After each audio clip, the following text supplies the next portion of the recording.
everybody, it's Catherine from Jayne Catherine on Books, and I'm here with my October book haul. So I've done a small book haul again, and hopefully this will make up my TBR for November.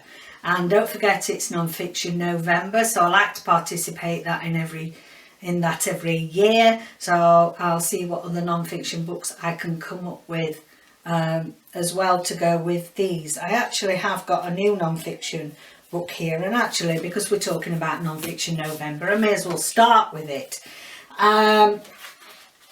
This is a lovely book, The Diving Bell and the Butterfly.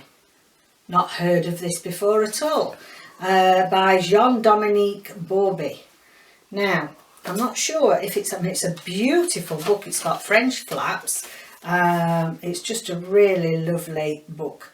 And I was going to say, is it translated? It sounds French to me, but I'm wondering if it was translated from the French, or actually if he wrote it in English. Doesn't say translated from the French, so I presume he wrote it in English. And yeah, this is a guy that had got locked-in syndrome. And you know, the sort of really not got to come to terms with all the medical advances to really unlock this thing, pardon the pun. And there's still lots that they're trying to learn about it, and it must be an awful thing to suffer from, because from what I understand, they know everything that's going on, but they can't communicate with the outside world. So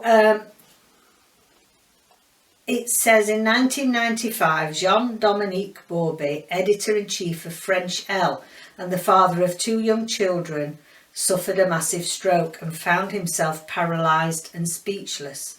But his mind remained as active and alert as it had ever been.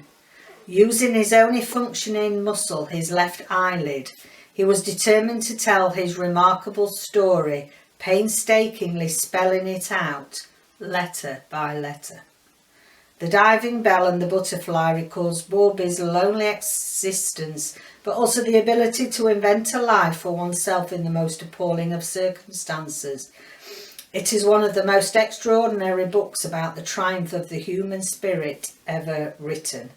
Well, that just gets you here, doesn't it, really? And it's quite short, but I reckon it's going to pack a punch, I think, and I think there'll be a few tears in there, really.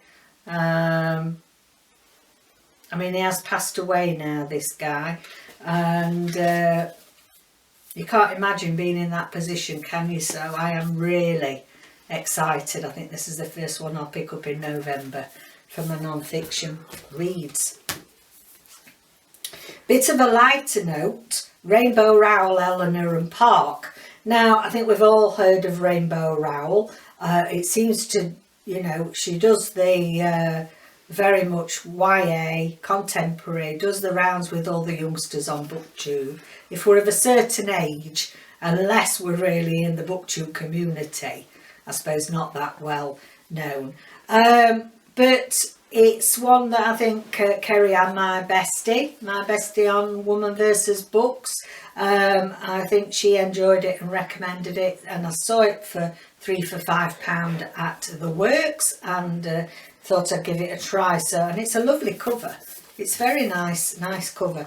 It says, it reminded me not just what it's like to be young and in love with a girl, but also what it's like to be young and in love with a book. So Eleanor is the new girl in town with a chaotic family life, a mismatched clothes and unruly red hair. She couldn't stick out more if she tried. Park is the boy at the back of the bus, black t-shirts, headphones, head in a book. He thinks he's made himself invisible, but not to Eleanor, never to Eleanor. Slowly, steadily, through late-night conversations and an ever-growing stack of mixtapes, Eleanor and Park fall for each other. They fall in love the way you do the first time when you're young and you feel as if you have nothing and everything to lose.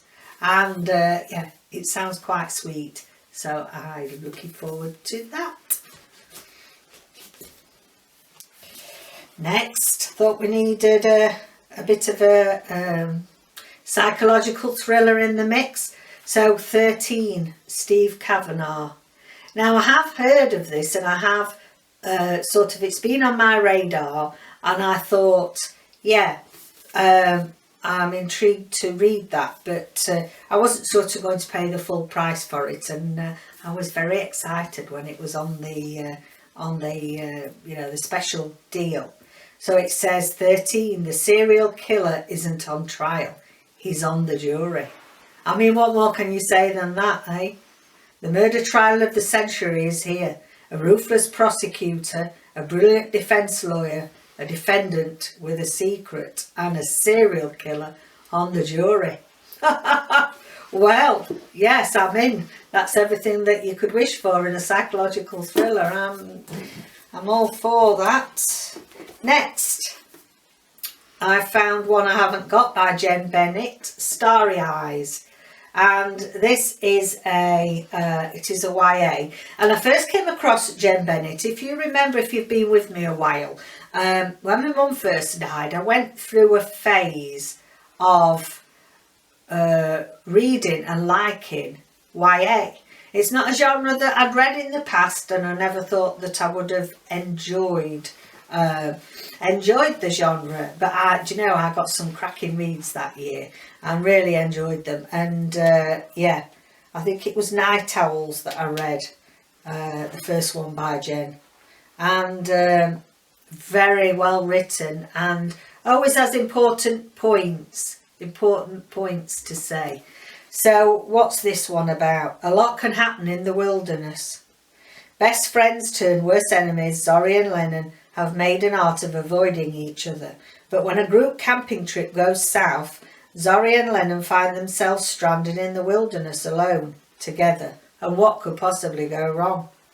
As the two travel deeper into the wilderness, fighting each other, as well as the forces of nature, secrets and hidden feelings surface. But can they make their way to safety? And will Zori and Lennon's rekindled connection survive out in the real world? Yeah, I'm expecting great things from that, because, as I say, she's a good writer.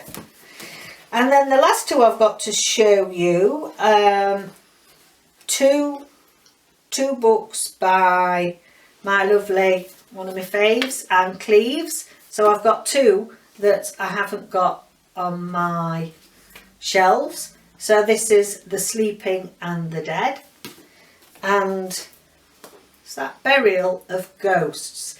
Now, Burial of Ghosts is a standalone. It's a standalone I haven't got, actually, and I didn't realise that how many standalone books that she has actually written and I've not got. So I'm pleased to have found another one. 25-year-old Lizzie Bartholomew has had more than her fair share of struggles. Abandoned as a baby, she spent her childhood moving between foster homes. Now she's running away from her past.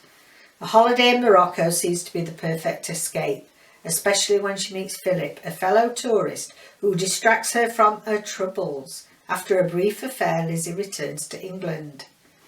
Then she receives a solicitor's letter. Philip Sampson has died.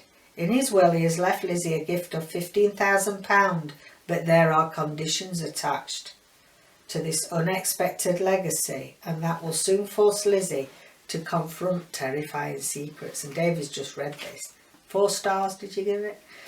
Yeah, this is the very first Anne Cleeves that you've read, isn't it? Yeah. Can't wait to get on to that. And finally, The Sleeping of the Dead, Sleeping and the Dead even, Anne Cleeves. This is a standalone. And as I'm reading the blurb, it's about Peter Porteous.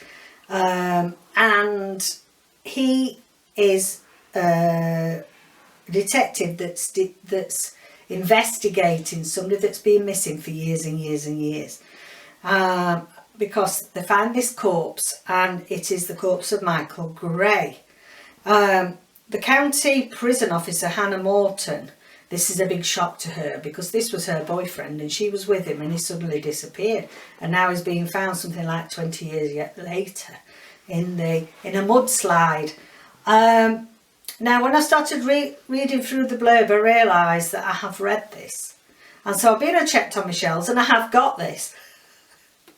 So this is another one. There's two lately. There's a Helen Fitzgerald that I've bought twice, and there's this now. So they're going to go into the mix for the 1,000 subscriber giveaway.